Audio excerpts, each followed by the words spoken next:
Daniel pasal 3 ayat 1 sampai 30. Perapian yang menyala-nyala. Raja Nebukadnezar membuat sebuah patung emas yang tingginya 60 hasta dan lebarnya 6 hasta yang didirikannya di dataran Dura di wilayah Babel.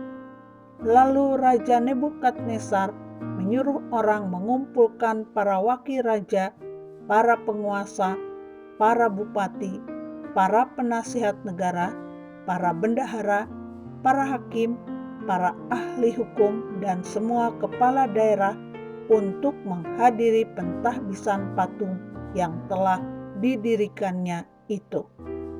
Lalu berkumpullah para wakil raja, para penguasa, para bupati, para penasihat negara, para bendahara, para hakim, para ahli hukum, dan semua kepala daerah untuk menghadiri pentahbisan patung yang telah didirikan Raja Nebukadnezar itu. Dan berserulah seorang bentara dengan suara nyaring, "Beginilah dititahkan kepadamu, hai orang-orang dari segala bangsa, suku bangsa, dan bahasa. Demi kamu mendengar bunyi sangkakala, seruling, kecapi, rebab, gambus, serdam, dan berbagai-bagai jenis bunyi-bunyian, maka haruslah kamu sujud menyembah patung yang telah didirikan Raja Nebukadnezar itu. Siapa yang tidak sujud menyembah akan dicampakkan seketika itu juga ke dalam perapian yang menyala-nyala. Sebab itu, demi segala bangsa mendengar bunyi sangkakala, seruling, kecapi, rebab, gambus, dan berbagai-bagai jenis bunyi-bunyian, maka sujudlah orang-orang dari segala bangsa, suku bangsa, dan bahasa, dan menyembah patung emas yang telah didirikan Raja Nebukadnezar itu.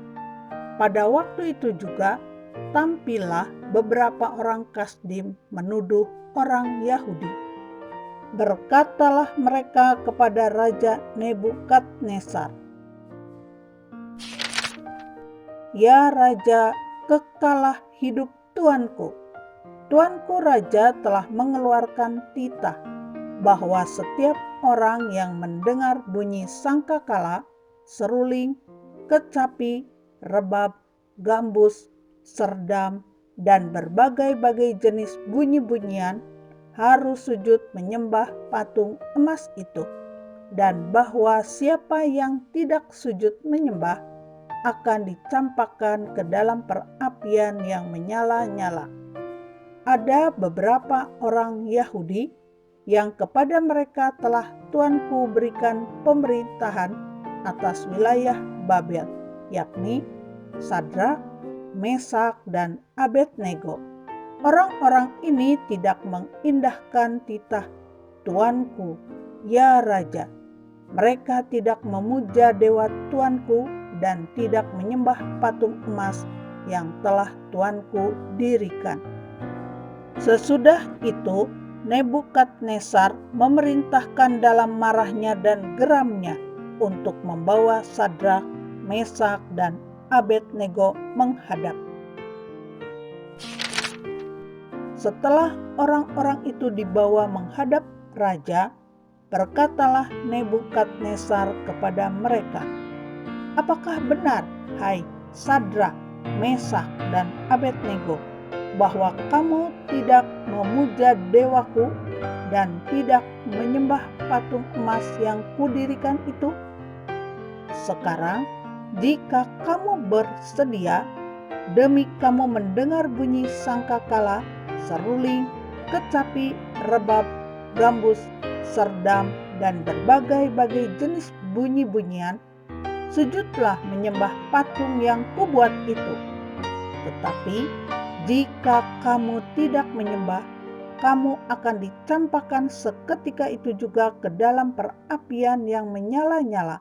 Dan dewa manakah yang dapat melepaskan kamu dari dalam tanganku?" Lalu Sadrak, Mesak, dan Abednego menjawab Raja Nebukadnezar, "Tidak ada gunanya kami memberi jawab kepada tuanku dalam hal ini. Jika Allah kami yang kami puja sanggup melepaskan kami, maka Ia akan melepaskan kami dari perapian yang menyala-nyala itu dan dari dalam tanganmu, ya Raja. Tetapi seandainya tidak, hendaklah tuanku mengetahui, ya Raja, bahwa kami tidak akan memuja dewa tuanku dan tidak akan menyembah patung emas yang tuanku dirikan itu." Maka meluaplah kegeraman Nebukadnezar. Air mukanya berubah terhadap Sadrak, Mesak, dan Abednego. Lalu diperintahkannya supaya perapian itu dibuat 7 kali lebih panas dari yang biasa. Kepada beberapa orang yang sangat kuat dari tentaranya, dititahkannya untuk mengikat Sadrak, Mesak, dan Abednego dan mencampakkan mereka ke dalam perapian yang menyala-nyala itu. Lalu diikatlah ketiga orang itu dengan jubah, celana, topi, dan pakaian-pakaian mereka yang lain, dan dicampakkan ke dalam perapian yang menyala-nyala. Karena titah raja itu keras, dipanaskanlah perapian itu dengan luar biasa, sehingga nyala api itu membakar mati orang-orang yang mengangkat Sadrak, Mesak, dan Abednego itu ke atas. Tetapi ketiga orang itu, yakni Sadrak, Mesak, dan Abednego, jatuh ke dalam perapian yang menyala-nyala itu dengan terikat. Kemudian terkejutlah Raja Nebukadnezar, lalu bangun dengan segera. Berkatalah ia kepada para menterinya, "Bukankah 3 orang yang telah kita campakkan dengan terikat ke dalam api itu?" Jawab mereka kepada raja, "Benar, ya Raja," katanya. "Tetapi ada 4 orang kulihat berjalan-jalan dengan bebas di tengah-tengah api itu. Mereka tidak terluka, dan yang keempat itu rupanya seperti anak dewa." Lalu Nebukadnezar mendekati pintu perapian yang menyala-nyala itu. Berkatalah ia, "Sadrak, Mesak, dan Abednego, hamba-hamba Allah yang Maha Tinggi, keluarlah dan datanglah kemari."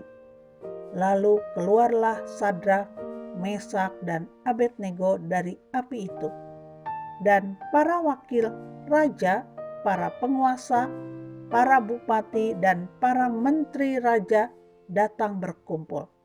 Mereka melihat bahwa tubuh orang-orang ini tidak mempan oleh api itu, bahwa rambut di kepala mereka tidak hangus, jubah mereka tidak berubah apa-apa, bahkan bau kebakaran pun tidak ada pada mereka. Berkatalah Nebukadnezar, "Terpujilah Allahnya Sadrak, Mesak, dan Abednego. Ia telah mengutus malaikatnya dan melepaskan hamba-hambanya yang telah menaruh percaya kepadanya dan melanggar titah raja, dan yang menyerahkan tubuh mereka, karena mereka tidak mau memuja dan menyembah Allah manapun kecuali Allah mereka. Sebab itu aku mengeluarkan perintah bahwa setiap orang dari bangsa, suku bangsa, atau bahasa manapun ia yang mengucapkan penghinaan terhadap Allahnya Sadrak, Mesak, dan Abednego akan dipenggal-penggal dan rumahnya akan dirobohkan menjadi timbunan puing, karena tidak ada Allah lain yang dapat melepaskan secara demikian itu. Lalu raja memberikan kedudukan tinggi kepada Sadrak, Mesak, dan Abednego di wilayah Babel.